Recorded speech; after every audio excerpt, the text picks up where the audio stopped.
Good morning and welcome back to the channel. My voice is coming back a bit, but it still sounds a bit croaky, I know, but sorry about that. In this video today I want to talk about tripods and the effect of tripods on our cameras and our lenses in particular. And what I've got here is I've actually got my two favourite tripods at the moment, which is my big Sirui tripod here with the geared head on it, and I've also got the Peak Designs tripod here. Both of which are very, very different tripods. Similar prices, I might admit, but completely different purposes in life. The Sirui is a very heavy duty tripod and very, very stable, and the Peak Designs tripod is less stable, obviously, because it's as you can see, it's a lot thinner and spindlier than is the Sirui. In fact, the Sirui's only got one and a bit leg extended at the moment, and if you actually grab hold of the head and try moving it, it doesn't move at all really, whereas this one doesn't move very much. It still moves a little bit, as can be seen here. Now I've got the 1200mm, well 600mm lens on with the 2x converter. The reason for that is to amplify the effects of the movement on the rear screen, and what I've got at the moment is obviously the camera and the tripod is the Peak Designs tripod with all of this gear on top of it, and it's well within its weight capacity to have this on. But what I want to show you is, and if I just spin you around, I want to show you the effects of two things here. This is just me walking around in the room, and you can see it's shaking around a fair bit. Now I don't know if that's very easy to see, but if I just tap the side of the camera, the movement's imperceptible, but you can see from the movement of the image on the screen it's really quite noticeable, and it takes quite a long time for that movement to settle down once I've tapped the camera.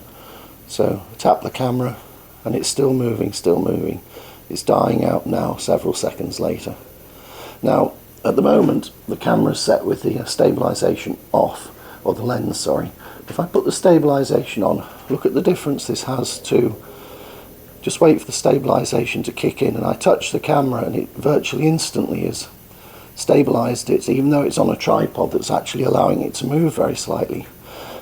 Just for your interest, this is a tree at the end of the garden. It's probably about 100 feet away, and the lens is set up at 600mm with, as I mentioned, a 2x converter. So stabilization in the case of putting the camera on a tripod has a clear and noticeable effect on how well stabilized the lens is and the camera. So the tripod is capable of introducing a lot of vibration. So turn the stabilization off, you can see it's wobbling all over the place. And just touching the legs on the tripod's enough to cause it to jitter about. Now what I'm going to do is I'm going to move the whole arrangement onto the Sirui tripod and show you the difference that that has, so just bear with me.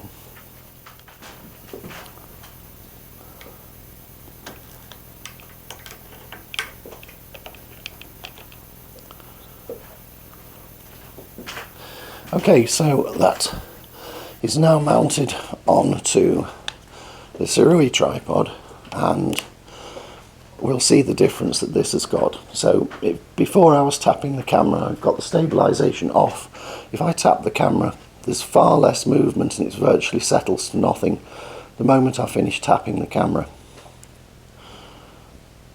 which is very good. Now let's turn the stabilization on, and tapping the camera is not having any effect on the image. It's not moving at all. So the thing to learn from this, and certainly in the case of my Sony equipment, is the old adage that you turn stabilization off on a tripod is nonsense, because it's clearly a far better and more stable image with the stabilization on, and the poorer the quality of the tripod, or the less stable the quality of the tripod, the more effect that stabilization has, and effectively renders it possible to use a flimsier or less stable tripod for a relatively long lens combination and get effective results with that. But it also proves the point that the stability in this case of this Sirui is absolutely excellent. You can't want for better than that. That is about as stable a tripod as I've ever had. So really that was all this particular video is about. It's just showing people how and what happens when you use different tripods, and the extreme example of being a very long lens.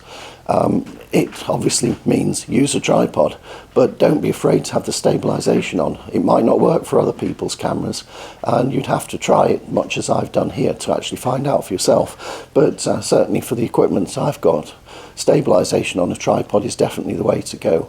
So there we are. I hope you found that informative, and we'll see you on the next video. Take care. Bye.